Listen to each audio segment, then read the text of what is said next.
गडचिरोली जिल्ह्यात दुर्गादेवी महोत्सव मोठ्या उत्साहाने साजरा केला जातो। ऐरी विधानसभेचे आमदार धर्मराव बाबा आत्राम यांचा हा दुर्गा उत्सव आहे। दुर्गादेवीची स्थापना दसऱ्याच्या 9 दिवसा अगोदर केली जाते आणि दसऱ्याच्या दुसऱ्या दिवशी हा विसर्जन पार पाडतो।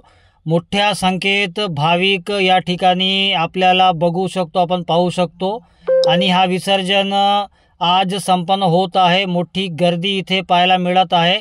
आमदार धर्मराव आत्राम यांनी ढोलाच्या ताशावर नृत्य केले आणि हा विसर्जन जवळपास रात्री 11 वाजेपर्यंत संपन्न होतो आणि मोठ्या संख्येत ऐरी शहरात भाविकांची जी गर्दी आहे ते आपण बघू शकतो आणि सध्या अनेक दुर्गादेवींचे विसर्जन गडचिरोली जिल्ह्यात सुरू असून मोठा तगडा पोलीस बंदोबस्तही इथे तैनात करण्यात आलेला आहे आणि सध्या हा विसर्जन ऐरी शहरात संपन्न होत असून आमदार धर्मराव आत्राम हे वेगवेगळ्या वेशभूषेत राहणाऱ्या ढोल ताशाचे नृत्य किंवा वाजवणारे वाजे असे वेगवेगळ्या वेशभूषेत हा दुर्गा उत्सव साजरा केला जातो। एक मोठी श्रद्धा इथे आहे। कॅमेरामॅन सोहेल पठाण सोबत मी M D Irfan, TV9 Gadchiroli.